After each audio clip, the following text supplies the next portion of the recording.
네, 반갑습니다. 애널리스트 팽경장입니다. 오늘은 횡보 구간을 벗어나서 새로운 추세를 만들어낸다는 시나리오를 알아보도록 할 텐데요. 우선 이 방향성에 대해서 먼저 말씀드리고 시작하도록 하겠습니다. 저는 이번 시간에 상승과 하락 둘 다 점치지 않을 겁니다. 제 의견을 듣고 여러분들 해석에 도움을 얻어가는 건 좋지만 제 주관적인 의견을 왜곡해서 듣지 않으셨으면 합니다. 그리고 원래 갖고 있었던 35, 40K에 매도를 하겠다, 그리고 24K에서 다시 죽겠다는 이 시나리오는 현재 유지 중에 있습니다. 저는 이번 시간에 이 전략과 더불어서 이번 주와 다음 주에 변경되는 관점을 설명드릴 생각입니다. 현재 추세를 본다면은 계속해서 횡보만 하고 있지만 이 구간을 제대로 봤을 때는 상승이 나와야 되는 구간입니다. 일봉 차트에서 보시면요, 21선이 하늘색으로 표현되어 있죠. 그래서 이 캔들이 내려갈 때마다 21선의 지지가 계속해서 작용을 받고 있다는 것이 일주일째 증명받고 있습니다. 내려갔다가 올라갔다가 지지받고 내려갔다가 또 지지받고 오늘도 마찬가지고. 그래서 일주일째 컨펌 중에 있는데 매수세가 들어오면서 아래 꼬리로 표현이 되든 올라간다라는 걸 뜻하고요. 이렇게 지지가 실현이 되고 있으니까 차트는 올라가야 됩니다. 하지만 결과지를 보면 어떻죠? 올라가지도 않고 내려가지도 않고 그냥 횡보만 하고 있잖아요. 이 횡보는 이런 지금 같은 구간에선 절대 나와서는 안 되는 차트입니다. 첫 번째로 이렇게 상승 이후에 횡보하는 차트는 추세가 변경될 확률이 높아서 나와서는 좋게 볼 이유가 없는 차트고, 두 번째로 이제 이격을 한번 봐보세요. 5일선과 21선의 정배열 구조가 상승의 근간이 된다라고 봤었잖아요. 그런데 분명 상승 초기에는 이격이 이런 늘어난 상태를 보였는데 어느 순간 한 100에서 200달러밖에 차이가 나지 않습니다. 그러면요, 여기서 조금만 내려간다라고 한번 생각을 해보세요. 캔들이 한 이 정도에 위치한다. 5일선이 시간이 지나면 내려오겠죠. 21선은 반응도가 늦으니까 천천히 내려올 거고, 이걸 뭐라고 하죠? 데드크로스라고 하잖아요. 이렇게 데드크로스를 확정받기 좋은 환경이기 때문에 올라간 다음에 횡보한다는 것은 그렇게 좋지 못한 차트입니다. 그래서 지금 제가 설명을 드릴 때 이 횡보 구간을 23일째 밟아가고 있다라고 여러분들께서 인지를 하시고요. 제가 봤을 때는 한 달이라고 봤었잖아요. 횡보 구간이 1개월 이상 지속되면은 그때는 매도를 고민해야 된다라고 봤었는데, 지금의 추세에서 7일 정도 추가로 횡보만 만들어주고 방향성이 만들어지지 않는다면은 저는 어쩔 수 없이 장기 횡보 이후에 하락이라는 해답을 내놓겠습니다. 저로서는 정말 어쩔 수 없는 정석적인 해설이다라고 답변을 드리겠고, 만약에 한 달 이상 횡보를 하고 다시 내려가는 구간이 있다면은 이 기간의 미정일 겁니다. 즉 다시 말해서 1개월이라는 이정표 또는 체크포인트가 중요한 거지 이후의 기간은 중요하지 않다는 걸 말씀을 드립니다. 자, 그리고 저는 이번 주에 이 횡보 추세를 벗어난다라고 생각을 합니다. 강력하게 생각을 합니다. 제가 보통 떡락한 이후에 횡보하는 차트 그림을 그어드릴게요. 차트가 떡락을 하고 횡보를 했어요. 그리고 상승한 이후에 횡보를 했어요. 두 가지 차트가 나오죠. 이 두 가지 차트를 설명을 드릴 때 여러분들한테 가장 많이 설명드리고 이것을 참고해라 라고 하는 것, 이 밑에 적혀져 있잖아요. 거래량, 영어로 볼륨이라고 합니다. 이 거래량과 볼륨을 가장 많이 설명을 합니다. 왜냐하면 이 횡보 추세는 너무 정확해요. 거래량이 늘어났다가 줄어들 때 그 최하점일 때 이 횡보 추세는 끝나게 되어 있어요. 상승도 마찬가지죠. 이전까지 거래량이 늘어났다가 줄어들면서 상승 추세가 끝나고 횡보 추세를 가져갈 때 거래량이 극한까지 낮아질 때 그때가 횡보 추세 끝납니다. 반면 강세장이라면 이 정도에서 끝날 때도 많고요. 그러면은 왼쪽에 있는 게 지금 횡보 구간을 표현한 것이거든요. 거래량을 보시면요, 이전의 차트는 이 바이낸스에서 수수료 무료 혜택이 있기 때문에 거래량이 많았습니다. 그래서 이 캔들만 제외할게요. 대략적으로 이 캔들부터 거래량을 보게 되면은 늘어나지 않고 있죠. 천천히 줄잖아요.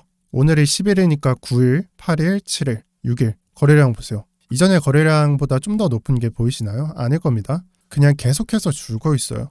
사실 8일이나 아니면 4월 1일경에 이 횡보 추세가 종료됐어도 전혀 무방하지 않은 차트입니다. 하지만 오늘자를 보면요, 거래량이 거의 극한까지 낮아져 있습니다. 그래서 자세히 본다면 대략적으로 이런 느낌이에요. 거래량 수준이 말도 안 되게 낮아지고 있습니다. 아마 내일자 9시가 되면 지금 보고 있는 거래량이 마감이 될 텐데 계속해서 낮아지지 않을까 싶어요. 수수료 무료는 종료됐지, 바이낸스의 창풍 자원은 잡혀간다 아니면 고소당한다라는 말이 떠돌고 있지.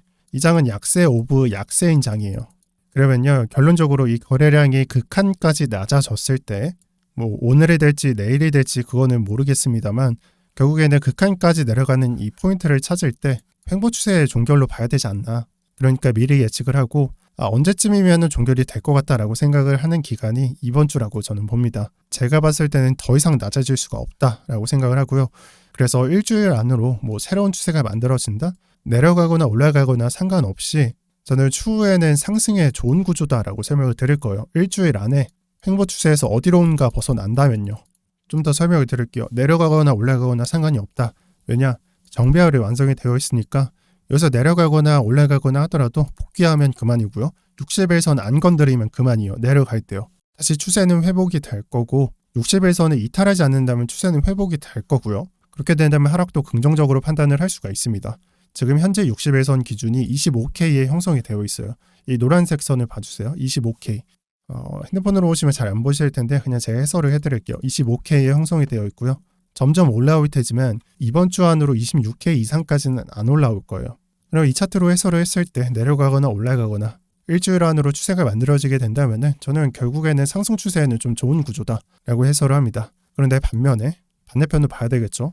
일주일 동안 계속 횡보를 한다? 그러니까 예를 들어서 20일까지 횡보를 했어요. 이 구간이 한 달이 넘을 거라는 말이 있잖아요. 한 달 넘게 횡보를 진행했어요. 무슨 의미냐? 매수 세력은 계속해서 들어오는데요. 올라갈 수가 없어요.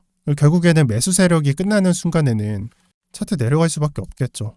그래서 기간이 중요하다라는 거예요.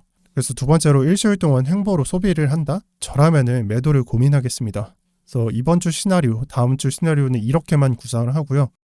이번 주에 중요한 거는 사실 이더리움 차트예요. 이더리움 차트를 보면서 장을 보셔야 됩니다. 이더리움 이슈가 언제 있죠? 미국 시간으로 4월 12일에 있죠. 당장 이틀 뒤죠. 한국 시간으로 되면 13일 정도가 될 겁니다. 그럼 이때 물량이 얼마나 풀리냐? 1700만 개, 1800만 개가 풀려요. 1800만 개가 어느 정도 가격이냐? 조단이에요. 이 정도면 1800만 개. 이 이슈만 보면 당장 팔아야 되겠죠. 그냥 당장 내려갈 것 같고. 근데 이게 한 번에 풀리는 게 아닙니다. 하루에 5만 개씩 풀리거든요. 하나로 따지면 한 1000억쯤 되는 거고요. 이거를 들어봤을 때도 난 팔아야 될 것 같아. 그럼 파시는 거예요. 근데 항상 문제는 복합적이죠. 또 다른 문제가 생겨나게 된다는 건데 스테이커들이잖아요. 결국 이 물량을 맡긴 게 스테이커들인데 저도 정말 간단하게 생각을 하고 싶지만 한번 들어보세요. 스테이커들이요. 물량을 받습니다. 이 받은 물량을 두 가지로 선택을 하게 되는데 언스테이킹 된 거, 풀린 물량을 다시 스테이킹을 한다는 거겠죠. 두 번째는요. 그냥 시장에 떠도는 매물로서 그냥 시장에 내놓겠다. 뭐 매도가 아니더라도 뭐 갖고 있다거나 추후에 판다거나 뭐 결국에는 매도 물량을 본다는 해설입니다. 호재로 본다면 스테이킹을 한다는 거고 악재로 본다면 판다는 거잖아요. 여기서 시장의 판단은 스테이킹을 하는 사람일수록 장기 투자자인 사람이 많으니까 다시 스테이킹을 할 것이다 라고 보고 있고 아마 그때 당시에 32개 이더가 필요했고 스테이킹을 하려면 최소 32개를 들고 있었어야 되고 이게 한 1억 정도가 되니까 이 정도 규모를 굴리는 사람이 또 장기적으로 보는 사람이 과연 팔까?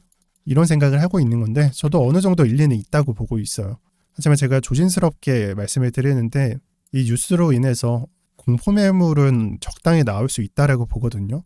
그래서 공포매물로 인해서 한 5% 정도는 충격을 줄 수 있다라고 저는 제시하겠습니다. 아무리 좋은 상황이라도 이런 공포매물은 막을 수 없다라고 보기 때문입니다. 그리고 추후에는 좋은 차트가 만들어질 텐데 이전의 환경보다 지금의 환경이 좋으면 더 좋겠죠. 그래서 뭐 두 가지 안으로 크게 뽑히는데 이더리움의 스테이킹이 가장 활성화된 리도 스테이킹이고요. 두 번째로 로켓풀을 보시는 분들도 많은 것 같아요. 그래서 사용자들이 많은 스테이킹에 넣을 것이다. 아니면은 이더리움하고 뭐 리도를 묶던지 LP 리퀴드 풀을 살려서 다시 스테이킹을 할 것이다 라고 보는 사람들도 많습니다. 그래서 단기적으로는 하락이 존재하고 그 다음에 지금 말씀드린 이 풀이나 스테이킹을 맡겨서 또다시 차트는 좀 좋게 그려지지 않을까라는 게 제 예상이고요. 네, 그리고 마지막으로 제가 영상을 분석하면서 매도를 고민하겠다라고 말씀드렸는데 이런 부분들은요. 실시간으로 나오는 차트에 따라 결정이 됩니다. 지금 하락을 표시했잖아요. 하락에 따라서 결정을 하겠다. 또는 횡보함에 있어서 결정을 하겠다. 근데 이 딱 7일째 되는 날에 올라간다면요? 내려간다면요? 이거 실시간 반응을 보면서 저는 대응을 하지만 여러분들은 아마 진짜 헷갈려 하실 겁니다. 그리고 만약 이런 과정이 발생을 한다면은 저는 몇 시간 뒤에나 촬영을 해서 올릴 것이고 이게 만약 7일 뒤가 주말이잖아요. 이런 주말일 경우에는 하루나 이틀 뒤에 제가 영상으로 여러분들한테 촬영하겠죠. 하루나 이틀 뒤 늦게요. 그래서 이런 부분들이 발생하니까 실시간 대응 등은 회사에서 공식적으로 무료 운영 중에 있는 텔레그램 방에서 관점 얻어가시고요. 언제나 무료니까 그냥 편하게 이용하세요. 그리고 이건 고정 댓글에 달아드립니다. 네, 여기서 마치도록 할게요.